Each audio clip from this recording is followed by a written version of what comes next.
CM Yogi Adityanath इन दिनों लगातार चर्चाओं में बने हुए हैं। ऐसे में आपको बता दें कि योगी आदित्यनाथ की गैर मौजूदगी में लखनऊ में डिप्टी सीएम केशव प्रसाद मौर्य और ब्रजेश पाठक ने मीटिंग की है। इस मीटिंग में प्रदेश अध्यक्ष और संगठन महामंत्री भी मौजूद रहे। बताया जा रहा है कि आजमगढ़ और वाराणसी में तय शेड्यूल की वजह से मुख्यमंत्री ने बैठक में शिरकत नहीं की और उनके बगैर ही 4 वरिष्ठ पदाधिकारियों ने बैठक कर ली है।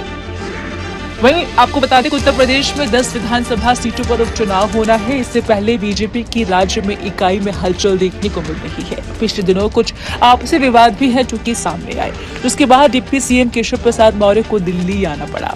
आपको बता दें कि डिप्टी सीएम ने तब बीजेपी अध्यक्ष जेपी नड्डा से मुलाकात की थी। तब सूत्रों ने योगी कैबिनेट में कुछ बदलाव की संभावना जताई थी। हालांकि सूत्र ने मुख्यमंत्री पद में किसी भी बदलाव की संभावना से इनकार किया था।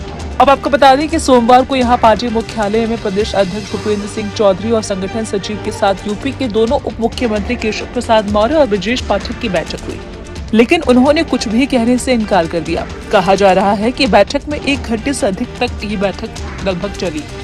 वहीं आपको बता दें कि बीजेपी के असंतुष्ट माने जाने वाले वरिष्ठ नेता और उप मुख्यमंत्री केशव प्रसाद मौर्य ने उत्तर प्रदेश सरकार पर भी हमला बोला है। उन्होंने सीएम योगी के विभाग से पूछा है कि आउटसोर्सिंग के जरिए की गई भर्तियों में आरक्षण नियमों का पालन किया गया है या फिर नहीं। हालांकि डिप्टी सीएम मौर्य ने पिछले साल भी अगस्त में एक चिट्ठी लिखकर आउटसोर्सिंग और संविदा जुड़ी जानकारी मांगी थी। हालांकि बीजेपी का केंद्र नेतृत्व, राज्य नेतृत्व लोकसभा चुनाव में पार्टी के खराब प्रदर्शन के बाद शुरू हुए विवाद को खत्म करने की कोशिश में है। अब ऐसे में आइए पहले जान लेते हैं कि आउटसोर्सिंग का मतलब क्या है। इसमें आउटसोर्सिंग के माध्यम से विभागों में भर्तियों की जाती है। सभी भर्तियां थर्ड पार्टी के माध्यम से होती है। सरकार टेंडर निकालती है, मानक पूरा करने वाली कंपनी को ठेका देकर संबंधित या जरूरत के हिसाब से कर्मचारियों की डिमांड करती है। वेतन का पैसा सरकार कंपनी को देती है, कंपनी उन कर्मचारियों को देती है। सैलरी को लेकर सरकार और कर्मचारी के बीच सीधा संबंध नहीं होता है। वहीं आपको बता दें कि उत्तर प्रदेश की योगी सरकार ने पिछले 7 सालों में आउटसोर्सिंग के माध्यम से रखे गए कर्मचारियों की संख्या 3 लाख के करीब बताई जा रही है, लेकिन सरकार के पास कोई अधिकृत इसका डाटा नहीं है। आउटसोर्सिंग के माध्यम से रखे गए 3 लाख कर्मियों की संख्या में सबसे ज्यादा चिकित्सा, स्वास्थ्य और चिकित्सा शिक्षा में रखे गए हैं। इसके अलावा मुख्य रूप से पंचायती राज, ग्राम्य विकास, कृषि विभाग, राजस्व, समाज कल्याण, सिंचाई विभाग, राजस्व, सहकारिता, परिवहन विभाग, राज्य के अलावा विभिन्न पदाधिकारियों में भी भर्तियां हुई हैं। आपको हमारा वीडियो कैसा लगा हमें आप कमेंट बॉक्स में जरूर बताएं। देश की तमाम और यूपी उत्तराखंड की छोटी बड़ी खबरों के लिए आप न्यूज चैनल को सब्सक्राइब करना बिल्कुल भी ना भूलें। न्यूज नेशन अब व्हाट्सएप पर खबरों की ताज़ा अपडेट के लिए न्यूज नेशन के इस QR कोड को स्कैन करें। कोर्ट का फैसला नाम नहीं बताना, इधर योगी के कानून लाने की तैयारी। कोर्ट या योगी कौन है सही? कांवड़ियों पे बरसाए फूल तो आजम तड़प जाते हैं। वो यूपी याद है जब कांवड़ियों को मारा जाता था। विपक्ष खुलकर आया एक खास वर्ग के साथ। क्या योगी अकेले पड़ गए? लेकिन पलटवार की भयंकर तैयारी भी है। योगी आदित्यनाथ का आदेश ही कानून होता है। हालांकि कई बार योगी के बुलडोजर पे सुप्रीम कोर्ट का हथौड़ा चल जाता है। पूरी कहानी सुनाए उसके पहले सुनिए आखिर योगी के फैसले से आजम खान या फिर उस पक्ष को दिक्कत क्या होने लगी। 2017 से पहले यूपी में जो कांवड़ लेकर जाने वाले यात्री थे उनसे पूछिए रास्तों में उनके साथ क्या होता था। झारखंड के बाबा धाम में कांवड़ लेकर जाने वाले भोले के भक्तों के साथ क्या होता था। यूपी के बनारस में बाबा विश्वनाथ धाम के चरणों में जल अर्पित करने वालों से पहले क्या होता था। ना कोई सुनवाई थी, ना कोई सुनने वाला था। कांवड़ यात्रा को ऐसा देखा जाता जैसे कांवड़िये ही देश के दुश्मन हो।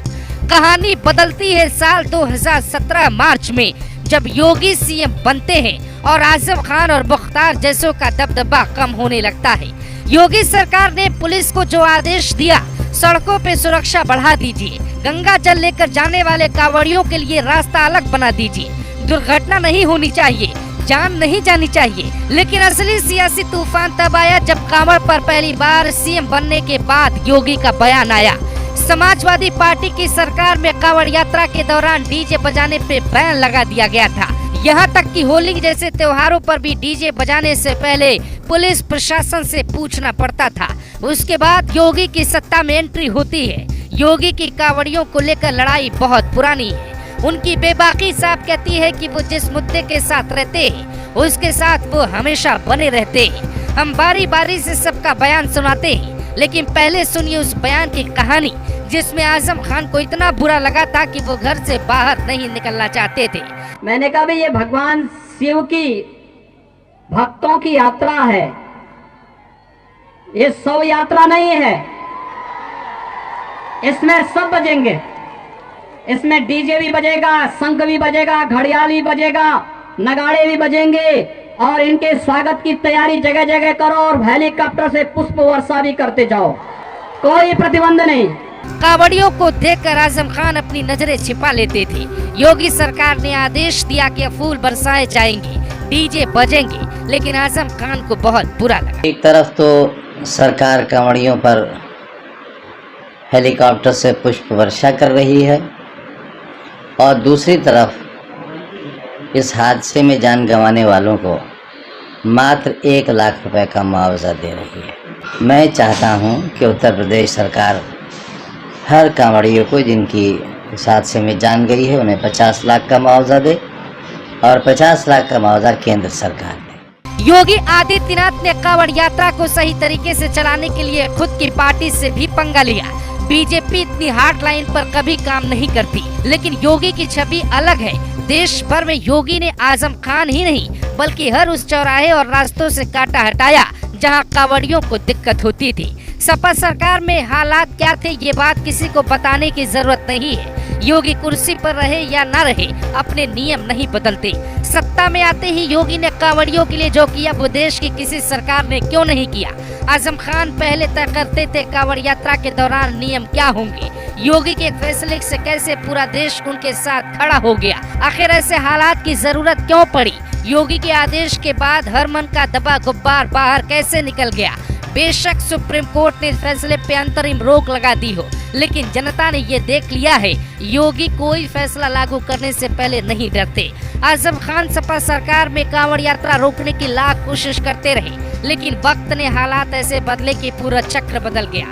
कांवड़ यात्रा को लेकर योगी के आदेश पे अखिलेश यादव कहते हैं दीपक बुझने से पहले फड़फड़ाता है। धर्म की बात करना फड़फड़ाना होता है, ये भी बहस का हिस्सा हो गया। इस बात को संज्ञान में ले और ऐसे कार्रवाई को रोके।